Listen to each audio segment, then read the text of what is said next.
is that we made sure that the property around CBD is protected. I have been very clear in this administration that we can never use criminal gangs to manage politics, to manage security, because it's not sustainable. All right. You create a monster that you cannot control, because after the event, you have called those fellows to perform. What happens after that? They run amok, and since they feel that they have government protection, they operate with a lot of impunity. And that is a situation that one cannot control. Yes. Your point is home, and we need to move on from this conversation. And Your Excellency, let's speak about a topic that many Kenyans right now want you to speak candidly about. And these are some of the policies and decisions taken by the Kenya Kwanza regime in the past 2 years. You are on record before you left office in an interview with Citizen TV and in an interview with Vernacular, a Kalenjin station, stating that you knew nothing about Kenya's deal with Adani Group, be it JKIA and every other involved entity. You are on record after you were impeached in a church at AIPCA to say that you advised President William Ruto not to get into the Adani deal. One Gachagua who said, I was not aware, I was reading about this in the papers. The next Gachagua says, I advised the I president. think you have listened to my address to the Kalenjin nation in piecemeal. If you listened to the whole speech, I said I know nothing about it in terms of I was not involved in the formulation of that policy. I was not involved in its implementation. That is what I meant I know nothing about it. Because if you are not, I was in government, I was deputy president, but I was not involved in the Adani deal to that extent. I went ahead to say, but Kenyans are opposed to it. Kenyans are speaking against it, and therefore I am against it. At that time, because I was in office, there is what you call the principle of collective responsibility. I was still the deputy president, President William Ruto. So there are certain things then I could not say, because I was still his deputy. There is still that, relationship. But later on, I have now the opportunity to say what I need to say. I have many things I can say now, but that time I was giving what I needed to give. And I said I was clearly, that matter did not come before the cabinet committee that I chair. It went straight to cabinet. Were you in cabinet when it came to cabinet? Yes, I was.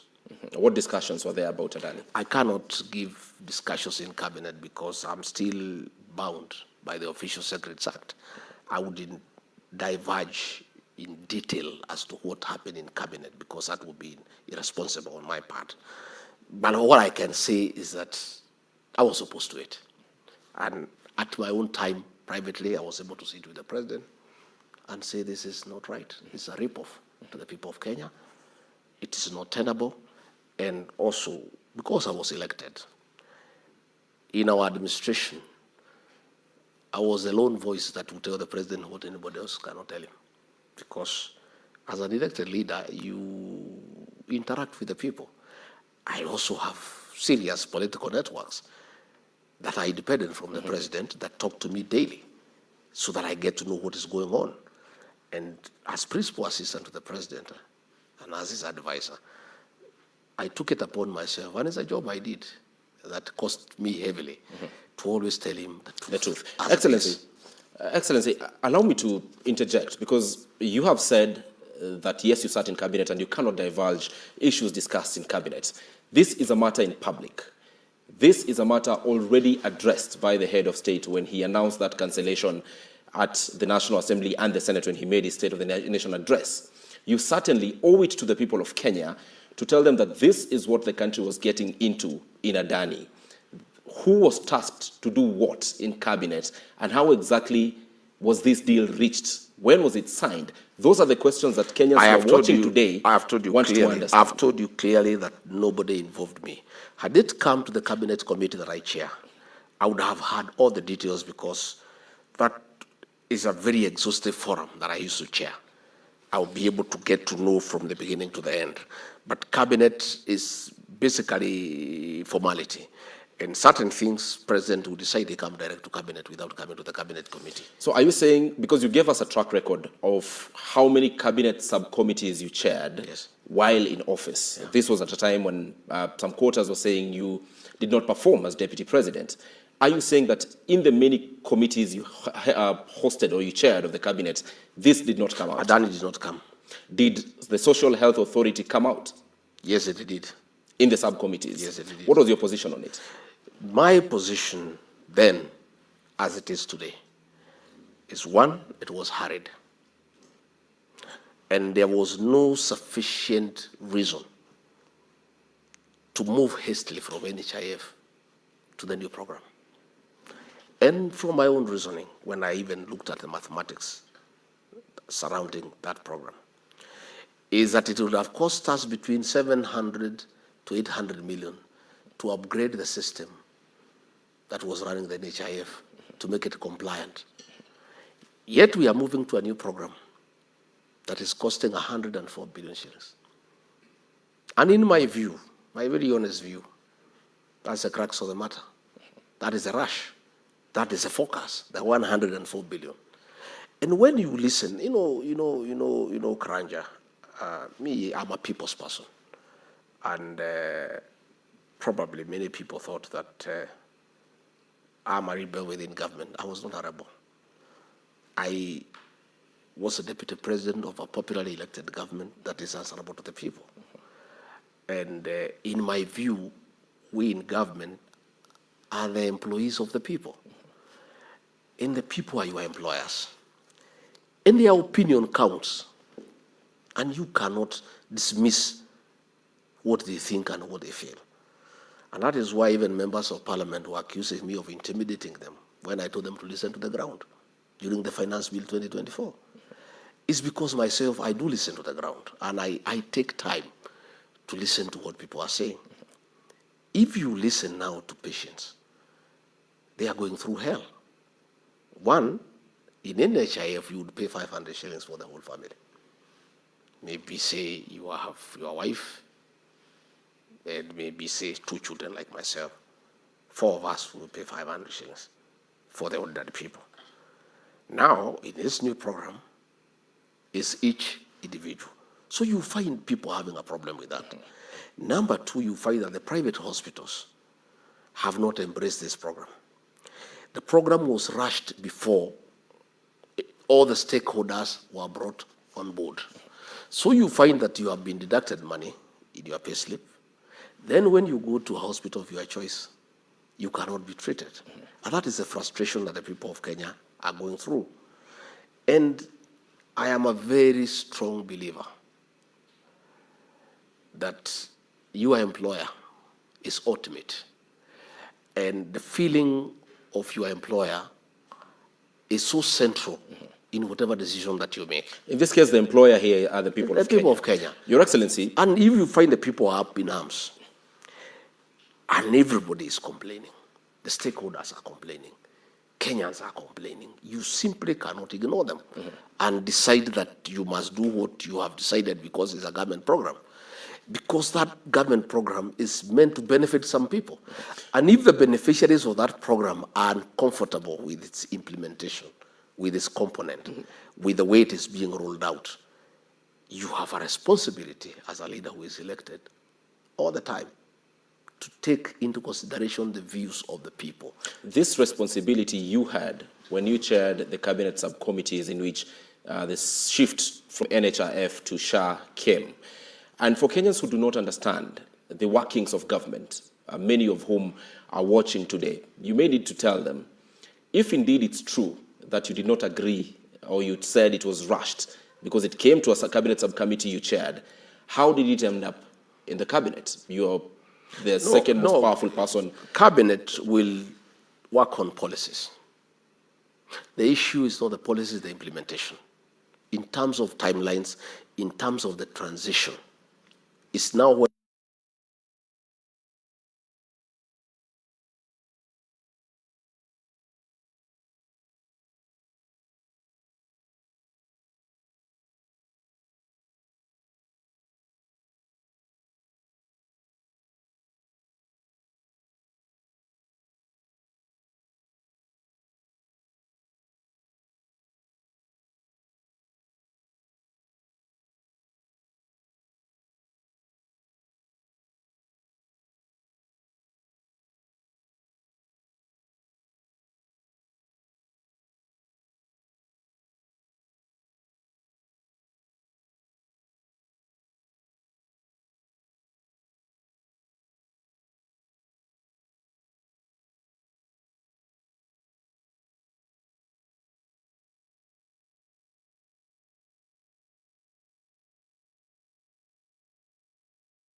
show Kenyans, the people of Kenya, to decide? The officer commanding police station was present in the meeting in uniform.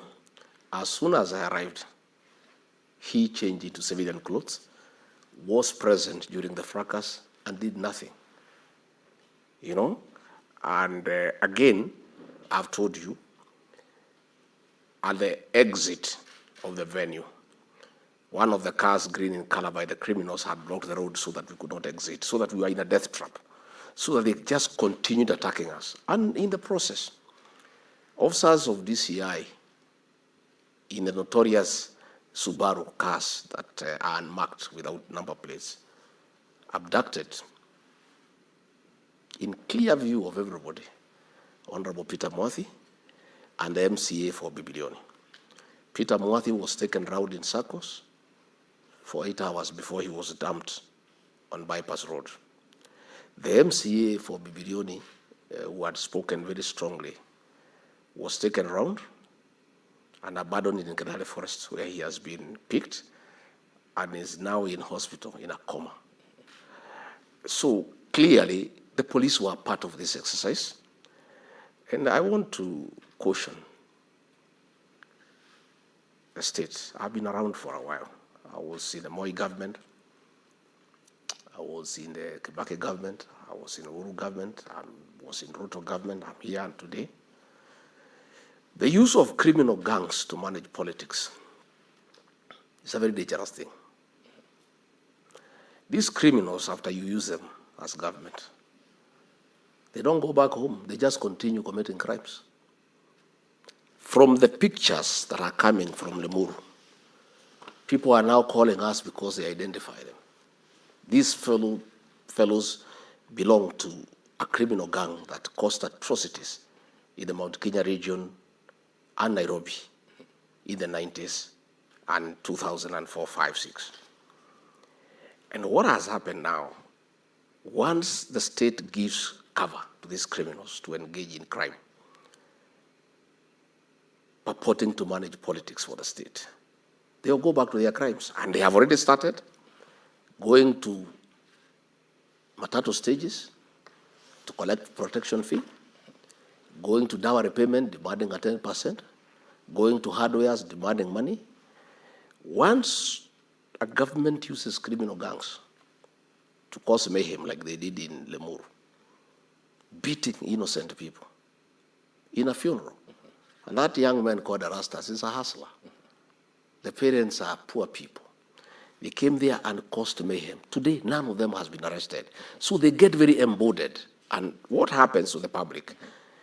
If they can attack the second deputy president of the Republic of Kenya in full glare of the media during daylight, with machetes, with weapons, and nothing is done to them.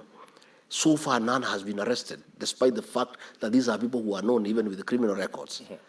Then they set upon citizens and start extorting money.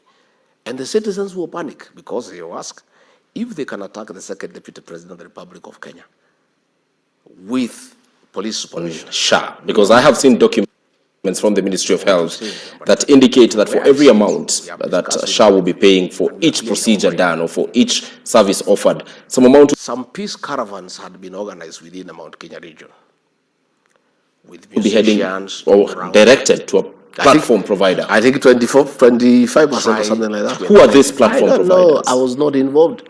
Nobody involved Rigathi Gachagua. I was not involved in the procurement. I was not involved in the conceptualization of this SHA thing. I was just there. And that's why I'm saying many times I was being told, President said that I failed to defend. He said when he was unveiling his deputy, he accused me of having left him alone to defend government programs and failed to support him to defend government programs. But how do I defend things I don't know, Karanja? I can't go to defend that SHA thing. The use of 104 billion, I would be out of my mind to come to television to support something that, in my view, is ridiculous, and which from every perspective is pure theft of public funds. I cannot defend such things. I was being told to defend Adani. You know, I said one day I was in a funeral somewhere in Trans Nzoia, and I think the senator for Kisii, Richard Onyonka, came very hard on government because of Adani. And I was the last to speak, and I said nothing about the issue. So one of people around the president called me and really abused me that government was being attacked and you did not defend. How do I defend theft? I cannot defend corruption. I am a man of integrity. And much as probably the president says that I did not defend government programs, he is right to a certain extent. I defended the ones that were above board. Anything, I did the alcohol program, I worked on it. Registration of farmers for fertilizer program, I defended, I worked on it the last day. Coffee reforms, I defended. Tea reforms, I defended.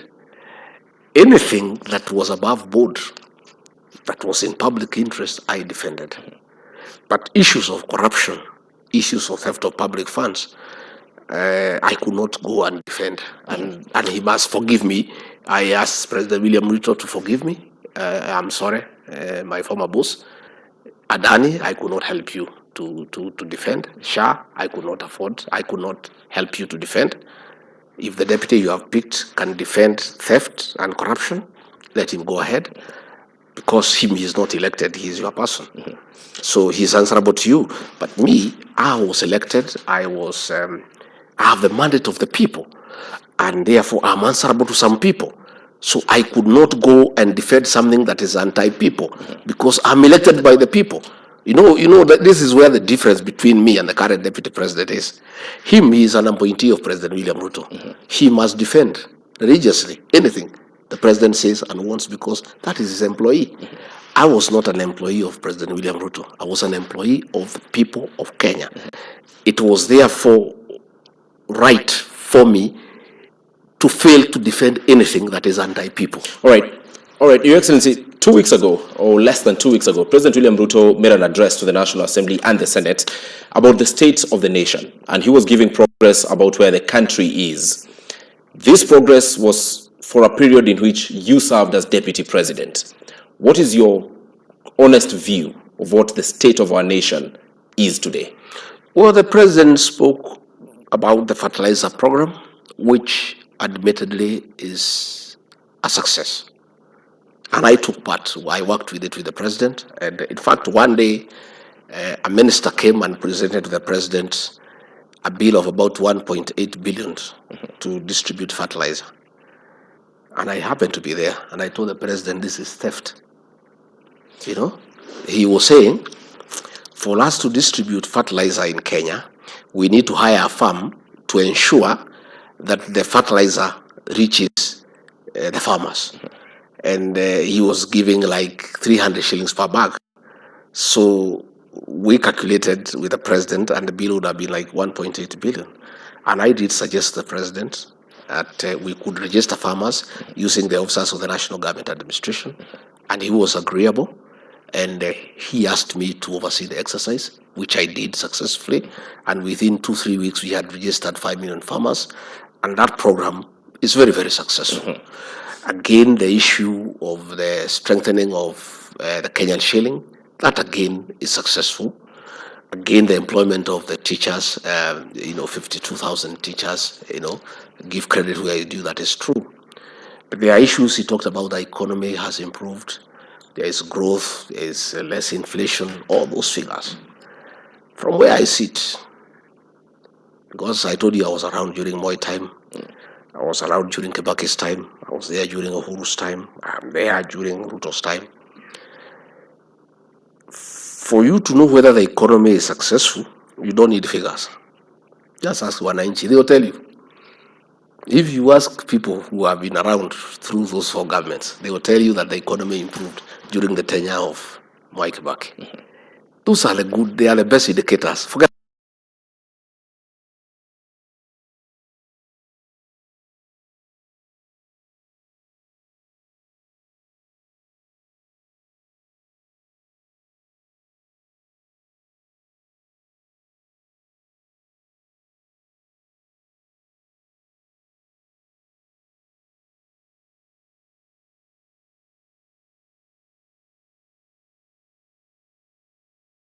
about these figures and percentages. Those are theories and statistics done at the Treasury, growth of 2.7%, I don't know, it has, those are okay. But if you want to know how the economy is performing, just talk to the ordinary people. Karanja, you live with this country. Talk to the people. What is your view? I'm asking you. Talk to the people. You served in this government for half time. We are not talking about the government now. We are asking. We are talking about I'm telling you, Your Excellency, the best people to give you an indication about the performance of the economy are the people of Kenya. And from what they tell me every day, they don't think we are making any progress. They think we are doing very badly. And at the end of it all, they are the owners of this country. They are the people we work for. So what they think and what they feel is the most important. And any time there is improvement in the economy, the people will feel it. There will be improvement in business. There will be improved cash flow, employment. All those benefits will tag along with an improvement of the economy. And I can tell you, from where I sit, Kenyans are crying. One, for taxation. I was with a police officer who told me all those things that were happening, because even them, they are very unhappy looking at his payslip, the deductions. All the people with the payslips are very unhappy because the deductions are not corresponding to the service. Like now, this money for SHA and SHIF, people are deducted when you go to hospital. There is no service. Again, we had a problem with the Finance Bill 2023 about taxation of primary agricultural produce, avocado, macadamia. So you find people have a problem. If you go to the small traders in Nairobi, in fact, if you go to Nairobi, Karanja, I would like you to take your cameras and yourself and go around. Most of the shops are closed down. There's no business. And that's a clear indication. If you want to know how the economy is going, go downtown to Nairobi, go to River Road, go to Taveta Road, go to Accra Road, go to Nyamakema, and you find most shops are closed. In fact, shops used to pay goodwill of 3 million. You are being called by the landlord, please take this shop. All right. There's no goodwill. Pay us whatever rent you can afford when you have it, but have the place opened. So I can say that we are not doing well. Those figures the president said, fine, those are figures. But listening to the people of Kenya, moving around the country, moving around downtown, we are not doing very well. And why did we not do well in the 2 years of Kenya Kwanza? During your inauguration, you clearly stated that you took a country that had a dilapidated economy. However, you were stably on the steering wheels with President William Ruto for 2.5 years, and you're giving us a track record that the economy is bad. Why is the country still having a bad economy while you and President Ruto led it for 2.5 years? I think you would have to take time to look for President William Ruto and ask him that question, because he chairs the Economic Council that advises him. I never used to attend that session. All decisions on the economic interventions are done by that team that is chaired by the president. For all of us, ours was just to follow what has been decided at that forum. Okay? Even if we disagreed with it, that decision was final. So at the right time, look for the president and ask him that question. What you're telling us is not what you used to tell us as deputy president. I was the first year, I was very clear that we inherited a difficult country. We inherited an economy that was doing very badly, and we needed to be given time to work on it. And I was so persuaded and so motivated to be part of that, until along the way I found that I am not involved in any of those decisions at all. Mine is to carry out what has already been decided without an input at my level. And that is why I was being accused of not defending government programs. And I have given you the reasons that you can only defend that which you are part of. But if you are not part of that decision, if you are not part of that program, if your input has not been sought, if your views have not been incorporated, then it will be very difficult for you to defend that particular program. Yet from how it looked when you were in public, it appeared like you are deeply involved in every decision. The first year, yes. Up to some point. The second year, you saw me keep quiet on all those things. Let me ask you a direct question. What is your opinion on the housing levy that was introduced on Kenyans on the Finance Bill of 2023, Finance Act of 2023? To be truthful to you, I have told the president countless times that the people of Kenya do not want a housing program. The people of Kenya are of the view that building houses should be left to the private sector. They revisit the tenure of President Mwai Kibaki. President Mwai Kibaki opened the bypasses, built the roads, installed electricity and sewage. And then the houses just came up. Just go through the bypasses, so that you also allow the private sector to thrive. Again, people are of the view that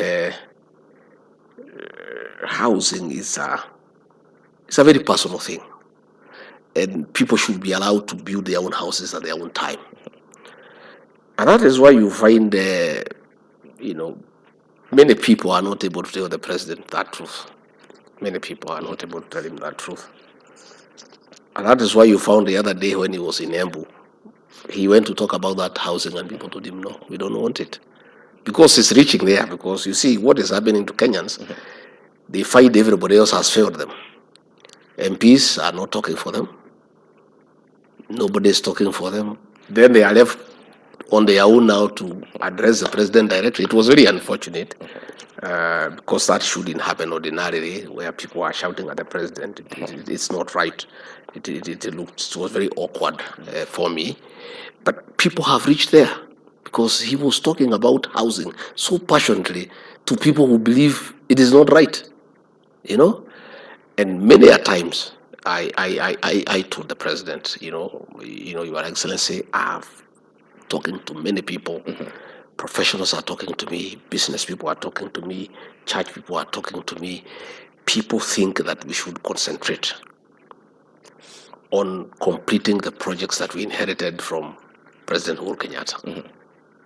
The Mau roads, the bypasses, all roads that are going on, irrigation dams, provide rural electrification. The people of Kenya feel that is what is a priority. Again, the people wanted us to pay the pending bills, which is about 900 billion. They felt that the issue of housing is really not a priority, and it's a very individual thing, and they feel that it should be left to the private sector, And myself, Karanja, I'm a people's person. Once the people are of that opinion, that becomes my automatic opinion. And that the president was accusing me of not going to launch housing. It's one of the things repeatedly he would accuse me of. Wewe Rigiji unisaidii kwenda kufungua manyumba nini? Mwambia manyumba watu wataki boss. Sasa mimi sitaki kupigana na raia. Unajua hii wananchi ndio wametuajiri kazi. Mwambia rais, tumeajiriwa kazi na hii watu. Sasa hii kitu ya manyumba hii hawataki. Hata tukijaribu kuwaambia, they are not interested. Because even many times I would go with the president and he would start speaking. Normally he would take between 15 to 30 minutes depending on the mood he's in and how the crowd is and the reception. So with the time I had studied how long he takes. So once he starts and I decide that he'll take 25 minutes, I would go and mix with the people when we are launching those projects. They would clearly just say they are not interested. Mr. Gachagua, you're telling us that most of the advices you gave, you're saying you gave an opinion about SHA, yes. It was never had. You gave an opinion about the housing levy, yes. It was never had nor implemented. It wasn't. Then why did you insist on serving for that long? Why didn't you resign? Well, you were in a government yes. that clearly didn't want to heed your advice as the president's principal assistant. Well, President William Ruto had not given me the job, so I was given by the people of Kenya. And there were a few things that I was doing that were okay. I was quite busy and happy to do the coffee reforms. I was quite happy to do the tea reforms. I was very happy to do reforms in the data sector. Which you claimed were eventually sabotaged by Parliament. Up until recently. But there was something that I was doing. I was working on the ACO program, and I felt there were a few things that I could continue doing that were beneficial to the people of Kenya.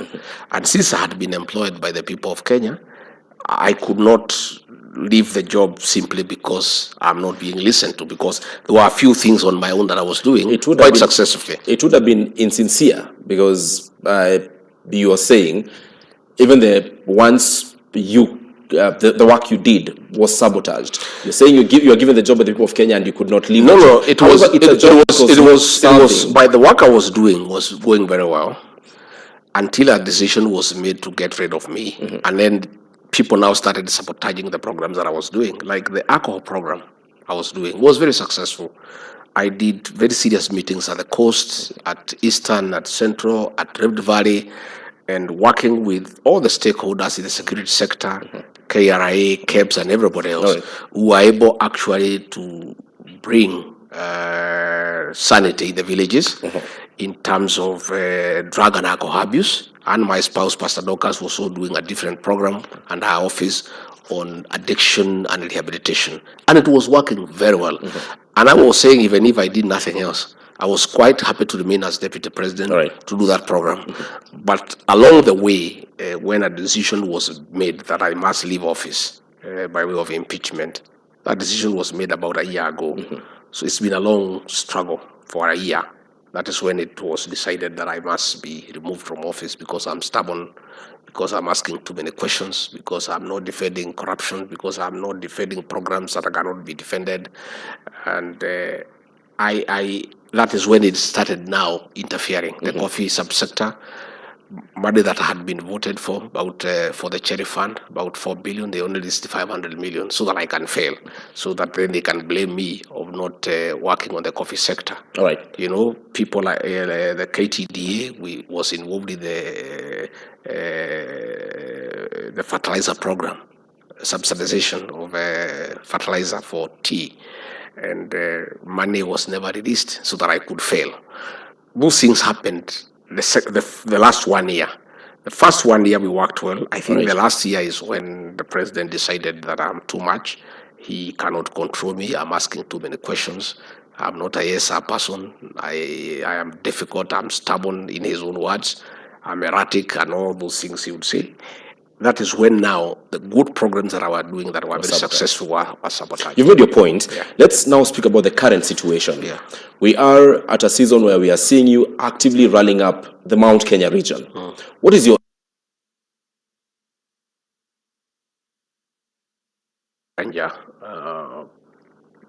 Kenya is a country made of communities and regions. And in our politics, since the advent of multipartyism, no region can govern this country on its own. It's always people coming together and they agreeing on what to do. And all politics is local. Much as I'm a national leader, as you come to the national table, you must come from somewhere and you must bring something on the table. So I come from the Mount Kenya region that President William Ruto asked me to help galvanize to support him. And I did successfully. And he got 87% of the vote. And from where I sit, from the history of that region, whenever it has been divided, it has always gone to the opposition. Any one time it has been united, it has always been part of government, either as a king or the kingmaker. And we learned many lessons in 1992 when we got divided into Fordasili and DP, and 1997.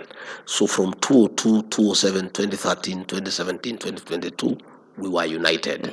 So as a deputy president and as a senior leader from that region, I took it upon myself to unite the region for its relevance in the national political discourse, so that when we engage other Kenyans, we engage from a position of strength and respect.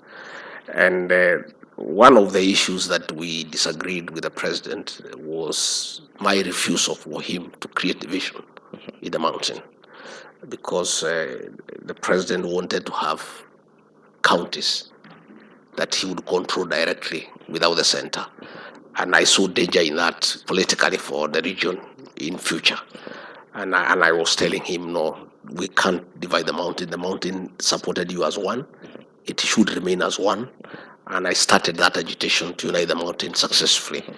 And at a certain point, I think he was advised that it is possible to divide the Mount Kenya east and west. And they try to do that, but it cannot work. And I'm sure the day we were in Embu, he went home knowing that the mountain is one. In fact, the leaders who were there who were cheered wildly were from the west by the people of the east, President Uhuru Kenyatta and I. And there was somebody from the east. The mountain is one.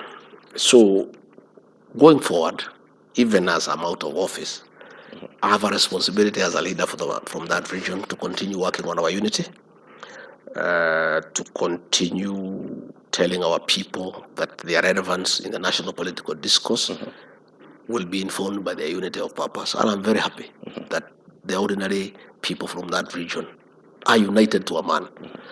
And the division is only at the leadership level because there's interference from other people from outside. But the ordinary people are one. So with this information, then what does your future hold? Are you seeking to unite the mountain so that you can get to join, to form coalitions? Are you seeking to unite the mountain? Not necessarily. I'm just being responsible as a leader from the area because the region looks upon me to guide on how we move on. After this impeachment, there was a lot of confusion and disquiet. Now what happens to the region? Where are we moving from here? So I have a responsibility to put our people together. And I don't need to be deputy president to do that. I'm a leader who is accepted in that region and loved by the people of that region because they know me and they believe in me. And I am consulting a lot. I am not working alone.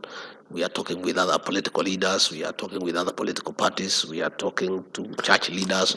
We are talking to professionals. We are talking to business people. We are talking to the young people.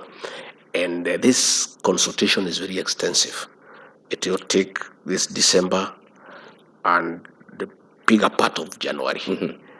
I'm sure early February we'll have come up with something we can give to our people. You've said you're talking with other political leaders, yes. And there has been talk out there that you are headed to join forces with Wiper leader Kalonzo Musyoka, Eugene Wamalwa, Natembeya, and those. I think people are jumping the gun. Kalonzo Musyoka and Eugene Wamalwa are great leaders of this country, and definitely we can work together. Absolutely. And of course, myself and the people of the mountain were very happy with the stand Kalonzo Musyoka took during the impeachment to stand with me. And our people are normally very grateful people. They remember good deeds. And we have listened to what Kalonzo is saying. And we like what he is saying. So there are opportunities that we can always work together. And in fact, there was a cultural meeting between the Gikuyu, the Embu, and the Meru, and the Akamba trying to coin something that they work together. And I want to encourage, that's a very good discussion. Because the Akamba people are our cousins. In fact, it's unfortunate we had not been talking earlier. But God's timing is always the best. So, but we have not agreed on any alliance with anybody. What is happening is that leaders who are like-minded talk with each other. But before we can even come to that, you cannot go to discuss with other people before you put your house in order. We need to put our house in order. And the mountain, we made serious mistakes in 2022.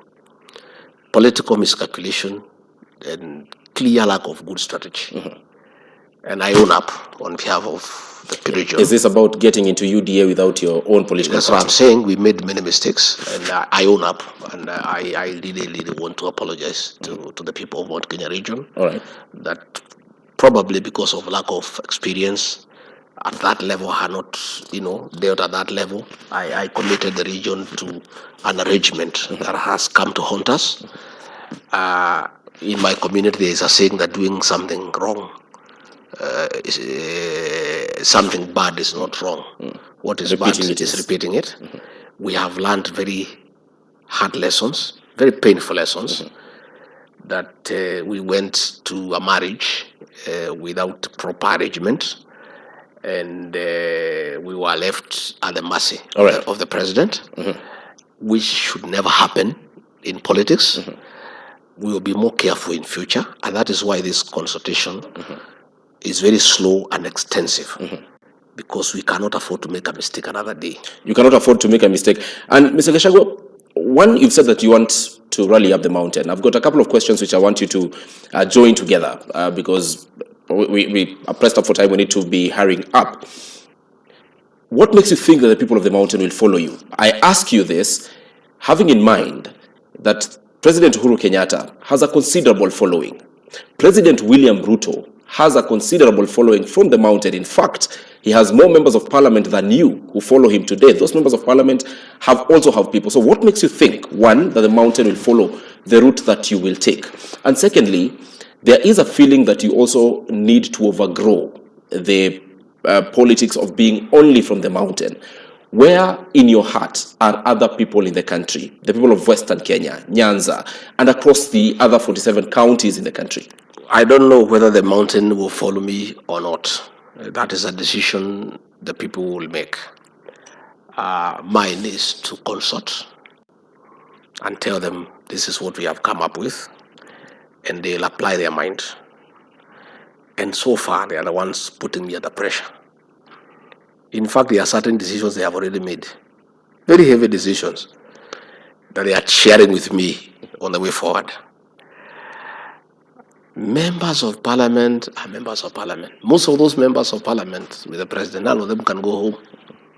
Yeah? None of them can go home, Garaja, because they lost the people. And I kept on telling them to listen to the people. And they say they'll send me home, because if they don't send me home, I'll send them home. They sent me home. Since they did, they have never gone back home.